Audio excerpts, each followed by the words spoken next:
Howdy, friend. Sam Houston here, hoping you're living in high cotton. And if you're lucky enough to be in Texas, I know you're most of the way there. Now enjoy your daily dose of Texas history and Texas pride. Howdy, friend. Welcome back to the Feed Bandit podcast and your Texas History Roundup for November 25th.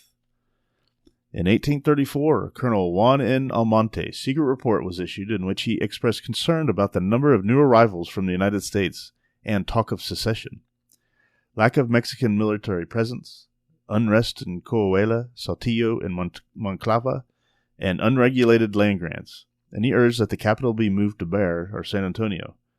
His report was much like General Manuel Mier y Terreon's report from February 1830.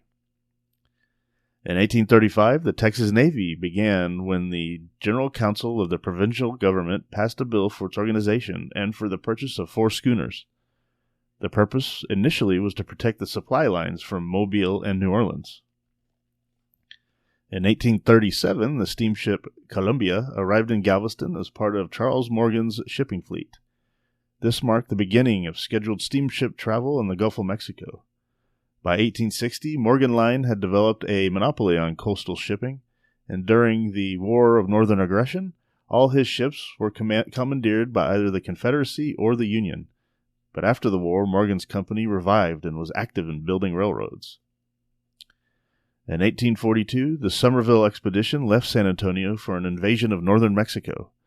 On October 3rd, President Sam Houston had ordered Alexander Somerville to organize militia and volunteers for the invasion, which was in retaliation for military raids made by Mexico on Texas in 1842. The expedition numbered 683 men by the time it occupied Laredo on December 8th.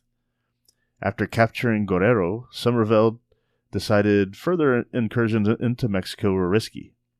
He ordered his forces to return to Texas, but most of the men refused to quit the operation, which became the ill-fated Meyer expedition. In 1850, Governor Peter H. Bell signed the Boundary Act, and it, along with related bills in the U.S. Congress, became known as the Compromise of 1850. The issue for Texas was its claim to New Mexico territory east of the Rio Grande.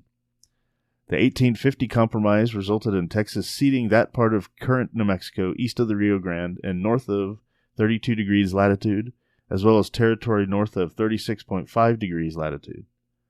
When the bill, which included a payment of $10 million to Texas, was brought before the U.S. Congress, all Texas congressmen voted for it, and they gave away a huge portion of Texas.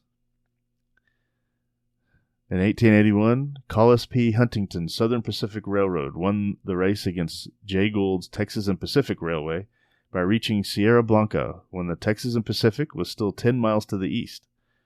The two companies had been racing to occupy the best route through the mountains of east of El Paso. The situation was resolved when Huntington and Gould signed an agreement to cooperate the following day in New York. In 1921, the Colored Teachers State Association of Texas incorporated. It began in 1884 at Prairie View Normal School, or now University, as the Teachers State Association of Texas to promote quality education for blacks and good working conditions for black teachers. And in 1927, Bernard Tut Bartson was born in Austin. As a teenager, he won the National Interscholastic Tennis Singles Championship. At William & Mary University, he posted a 50-0 singles record and won the NCAA doubles title. On the U.S. Tennis Association Tour, Bartson was ranked in the top 10 for 9 straight years, twice at number 2. After his playing career, he served as head tennis professional at the Colonial Country Club in Fort Worth, before taking over the TCU tennis program in 1974. His TCU teams were nationally ranked every year but one in a 20-year stretch.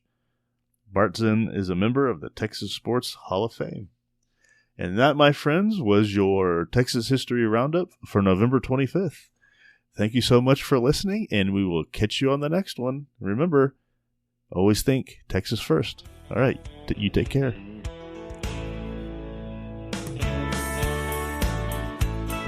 Well, there you have it. If you like our podcast, check us out at feedbandit.com. There you'll find awesome Texas First outdoors gear and apparel.